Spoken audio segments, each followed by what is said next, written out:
শুধুমাত্র half cup সুজি আর সামান্য আটা থাকলেই এমন স্বাদের খাস্তা মুচমুচে বিস্কুট এভাবে একবার ঘরেই বানিয়ে নিলে দোকান থেকে আর কেনার প্রয়োজন হবে না। বাড়ির সবাই দেখবেন রোজ রোজ আবারও এই বিস্কুটগুলোই বানানোর আবদার করছে, এত সুন্দর টেস্টি খেতে। আর সেজন্য প্রথমেই আমি এখানে একটা মিক্সিং জার নিয়ে নিয়েছি, আর তার মধ্যে নিয়েছি ঠিক হাফ কাপ পরিমাণ সুজি। সমস্ত সুজিটা আমি এই জারের মধ্যে ঢেলে নিচ্ছি। এবার এর মধ্যে দেব ওই কাপেরই 1 কাপ পরিমাণ চিনি। চিনির পরিমাণটা অবশ্যই আপনারা কমিয়ে কিংবা বাড়িয়ে আপনাদের স্বাদের পরিমাণ অনুযায়ী এখানে নিতে পারেন। এবার এর মধ্যে নিয়ে নিচ্ছি 1 কাপ পরিমাণ আটা। আপনারা এখানে আটার পরিবর্তে ময়দাও ব্যবহার করতে পারেন, মানে যেটা আপনারা খেতে পছন্দ করবেন।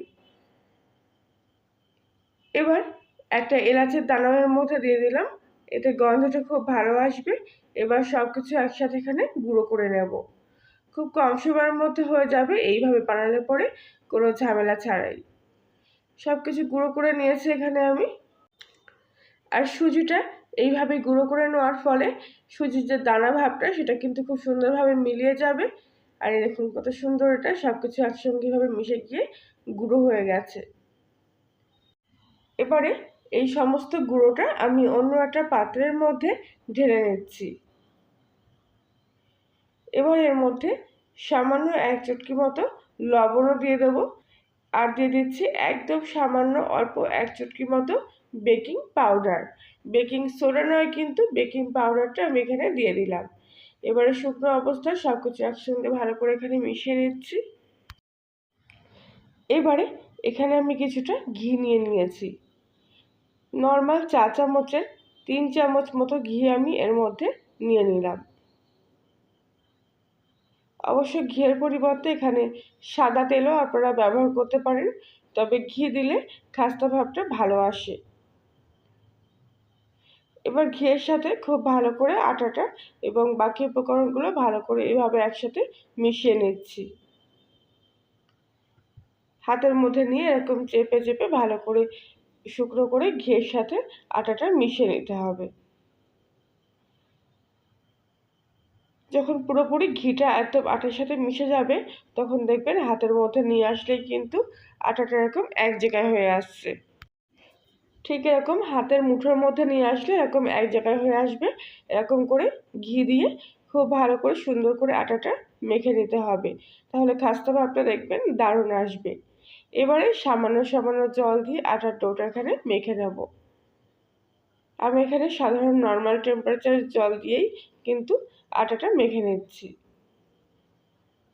তবে অল্প অল্প করে জল দেবো আর খুব ভালো করে এইভাবে মেখে নেব। বারে বারে অল্প অল্প করে সামান্য সামান্য জল দিয়ে আটার ডোটাকে কিন্তু এরকম এক জায়গায় করে মেখে নিতে হবে।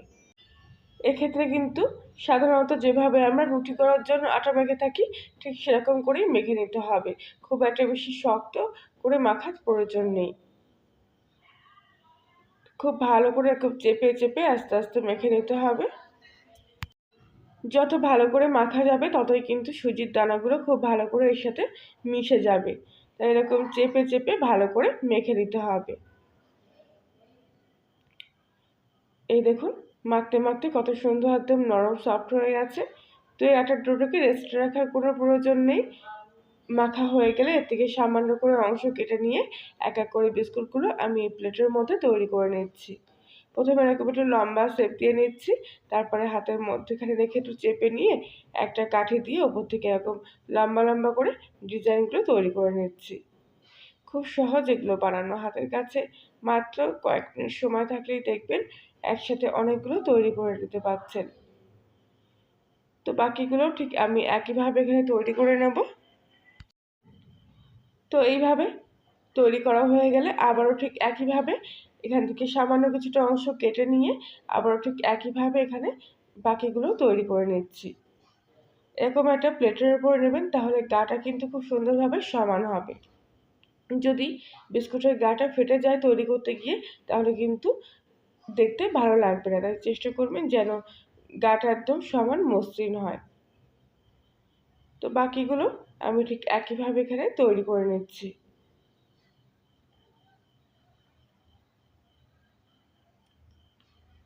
আমি এখানে আমার পছন্দ মতো এরকম লম্বা দাগ দাগ মতো ডিজাইন দিয়েছি।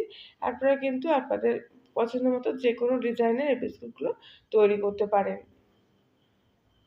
তো সবগুলো একে একে এখানে তৈরি করে নিয়েছি।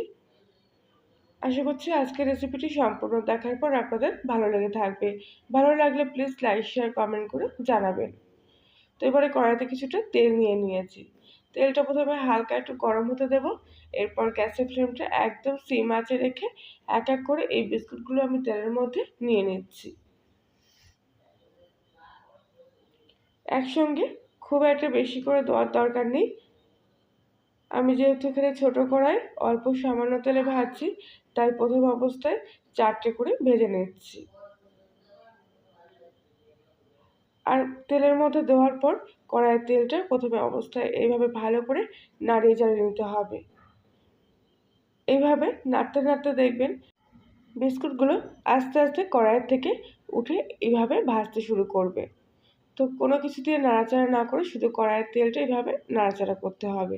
এই দেখুন আস্তে আস্তে কিন্তু বিস্কুটগুলো একদম কড়াইয়ের গা ছেড়ে দিয়েছে। এই অবস্থায় কিছুক্ষণ রেখে দিতে হবে পুরো একটা পিঠ ভালোভাবে লাল হয়ে যাওয়ার জন্য। এক পিঠ ভাজা হয়ে গেলে উল্টো পিঠটা উল্টে দিতে হবে। উল্টো পিঠটা খুব সুন্দরভাবে একটু লাল করে ভেজে নিতে হবে। একটু ধৈর্য ধরে সুন্দর করে ভাজলে কিন্তু এই বিস্কুটের কালারগুলো খুব সুন্দর আসবে। তো আবারও আমি উল্টে দিচ্ছি এইভাবে। এই দেখুন কত সুন্দর কালারটা চলে এসছে। আস্তে আস্তে আর একটু লাল করে ভেজে নেব। যেহেতু আটার তৈরি বিস্কুট তাই একটু লাল করে ভাজলে এগুলো খেতে বেশি ভালো লাগবে। কিছুক্ষণের মধ্যেই সুন্দর একটা ভাজার কালার চলে এসছে। এবার আমি এগুলো তেল থেকে ছেঁকে নিয়ে তুলে নিচ্ছি। আর দেখুন কত সুন্দর দেখতে হয়েছে এগুলোকে। বাকিগুলো ঠিক একইভাবে এখানে আমি ভেজে নিচ্ছি। ভাজতে খুব একটা বেশি সময় লাগে না, কয়েক মিনিটের মধ্যেই দেখবেন এগুলো কিন্তু কালার চলে এসছে।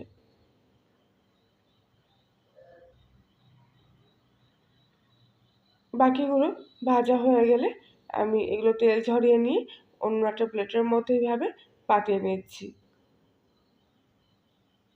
ভাজার পর এভাবে পাতিয়ে রাখতে হবে কিছুক্ষণ ঠান্ডা হওয়ার জন্য।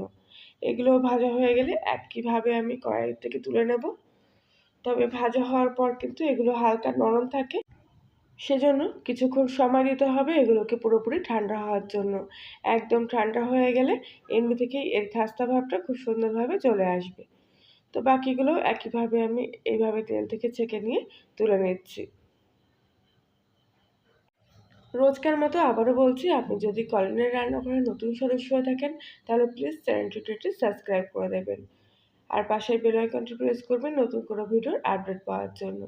পুরোপুরি ঠান্ডা হয়ে গেলে বিস্কুটগুলো আমি এখান থেকে একটা ভেঙে নিয়ে দেখাচ্ছি। দেখুন কত সুন্দর একদম ভিতর থেকে খাস্তা হয়েছে। আর এগুলো আপনারা সংরক্ষণ করে রেখেও খেতে পারবেন বেশ কয়েকদিন ধরে। তাহলে বন্ধুরা আজকের মতো এই পর্যন্তই, আবার দেখা হচ্ছে অন্য একদিন। সবাই ভালো থাকবেন।